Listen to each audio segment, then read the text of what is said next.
Bom, e já que estamos falando de clima extremo, calor extremo, por muito tempo, empreendedores aprenderam a lidar com juros altos, inflação, oscilações na economia, só que uma nova variável está entrando definitivamente aí no radar dos negócios.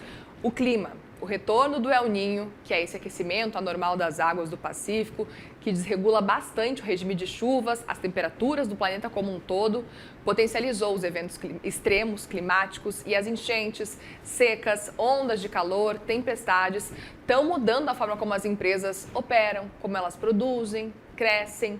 E o que antes era tratado como uma exceção está se tornando parte de uma realidade econômica agora. Isso afeta desde o pequeno comércio até grandes cadeias produtivas. E a pergunta para o empreendedor não é mais se o clima vai impactar o negócio, é o quão preparado ele está para quando isso acontecer. Esse, gente, é o tema do DNA Empreendedor de hoje com o Lucas Conrado, CEO do Fundo de Impacto e Estímulo. Bem-vindo mais uma vez por aqui. Lucas, uma boa tarde para você. Obrigado, Muriel. Obrigado por nos receber.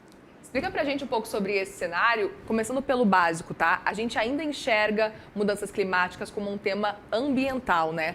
Por que o empreendedor precisa mudar e virar essa chavinha e já começar a colocar na agenda de todo dia e já pensar nesse cenário? Porque clima começou a afetar no bolso, no faturamento. Quando uma enchente acontece, a operação para. Quando uma extrema seca, que nem a gente estava vendo aqui agora, acontece, eventualmente você tem uma redução da produtividade. Quando a gente tem ondas de calor, você também impacta os seus fornecedores. Então, toda a cadeia de um pequeno negócio está sendo impactada pelas mudanças climáticas e cada vez mais recorrentemente. Então, quando o caixa entra no jogo, você precisa se preparar para antecipar esses eventos. E a gente tem evidências concretas disso já, que realmente está acontecendo? Por exemplo, o que aconteceu lá no Rio Grande do Sul, 2 anos atrás. Esse é mais ou menos um impacto, um cenário que é importante? E eu falo de experiência própria. Eu lidero o Estímulo, que é um fundo de apoio a pequenos empreendedores. A gente nasceu em 2020 numa emergência sanitária, na época, né? Levando crédito e capacitação para os empreendedores sobreviverem ao lockdown. E ao longo da nossa jornada, a gente atua em várias emergências. Em Petrópolis, no Vale do Taquari, no Rio Grande do Sul, em 2023. E a nossa maior atuação foi em 2024. A gente montou um fundo exclusivo para apoiar empreendedores afetados pelas enchentes no Rio Grande do Sul. Foi uma baita de uma iniciativa com várias lideranças gaúchas, Família Ling, Família Gerdau, Tramontina, Randon, Alibem, Itaú. Foi uma grande coalizão de lideranças que se uniram para apoiar os empreendedores afetados. E aí a gente viu que o impacto não é só um impacto direto, que a gente está acostumado, né? Entrou água no estabelecimento, comprometeu equipamentos, mas também um impacto indireto. Quando você tem um choque tão grande como o que aconteceu em 2024, você tem uma quebra de oferta e demanda total. Então, clientes são afetados, fornecedores são afetados. A gente está falando de um cenário em que, por exemplo, o aeroporto Salgado Filho ficou 6 meses sem operar, né? Exatamente. E inclusive, um dos empreendedores apoiados é uma escola de inglês que tinha como maior cliente o aeroporto. Então, do nada, o maior cliente dela desapareceu. O faturamento despencou, não necessariamente entrou água, mas ela ficou muito afetada. Então, quando a gente pensa, não é só nos negócios que estão em regiões de emergência, mas também como você pode ser afetado por emergências que aconteceram em outro local. É muito curioso. E como que o empreendedor pode se preparar, talvez, para esse cenário, que às vezes nem sempre é previsível, né? A gente sabe que também não depende do empreendedor. Muitas vezes depende de movimentação do governo federal, movimentação do governo do estado ou até municipal, quando a gente olha para cenários, por exemplo, de clima. Qual que é o caminho, nesse caso, olhando para esse cenário? Como que o empreendedor pode se preparar? Exatamente. Acho que o empreendedor não vai precisar ser um especialista em clima, mas vai precisar colocar clima como uma variável da gestão de risco dele. Contratar um meteorologista. Isso não precisa. Mas olhar para o negócio dele e entender as vulnerabilidades do negócio. Então, você pode olhar, por exemplo, para a sua cadeia de clientes ou fornecedores. Entender onde eles estão localizados, qual que é o risco deles serem impactados. Será que você não precisa diversificar o número de fornecedores ou clientes, como é o caso da empreendedora do aeroporto? Para que, caso isso aconteça, você tenha uma reserva. Segundo, é você pensar também na operação digital. Porque se eventualmente acontece uma enchente, acontece uma onda de calor, ninguém vai para o escritório, como é que você continua operando e faturando mesmo diante desse cenário. Então, olhar para a digitalização de certos processos pode ser importante nesses momentos. E o terceiro é você ter uma reserva financeira.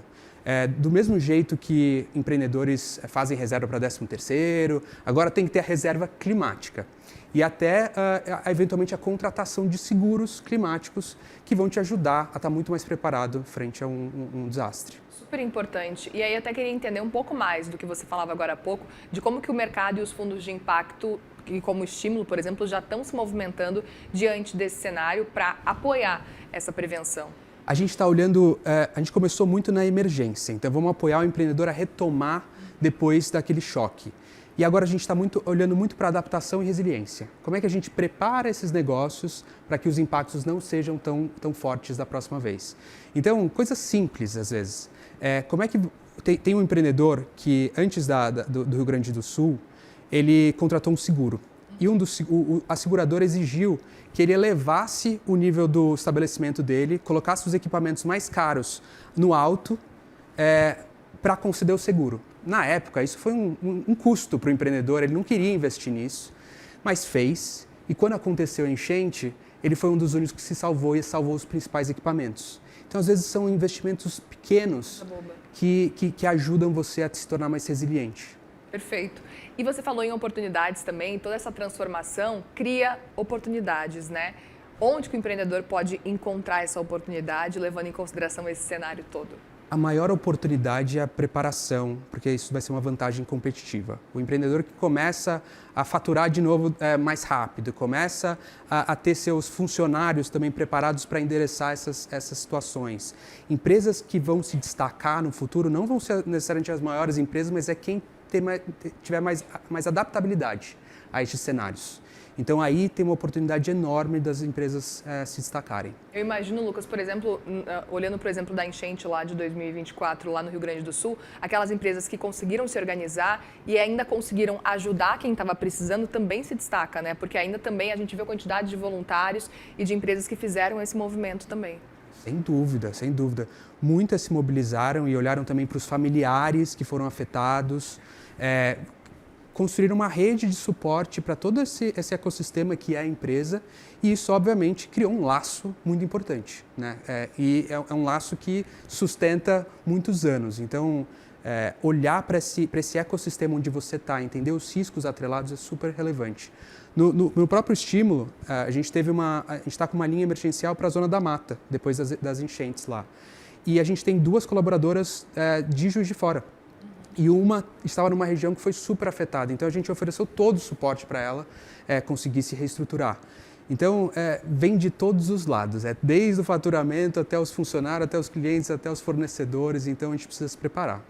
E aí aproveito para te perguntar qual é a mensagem principal assim, desse nosso papo aqui para o empreendedor que está acompanhando sobre esse cenário. Eu diria que o caixa já entrou, né, o clima já entrou no caixa. As empresas precisam olhar isso como investimento e não como custo.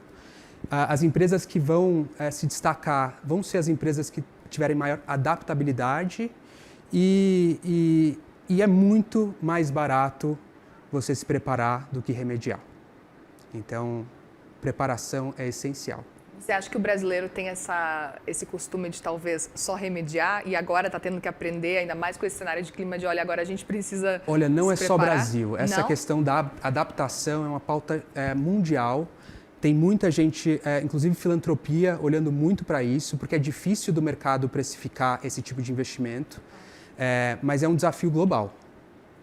Seguiremos de olho, então. Obrigada mais uma vez, Lucas. Bom trabalho para você, boa semana também. Obrigado, Muriel, um prazer. Obrigada.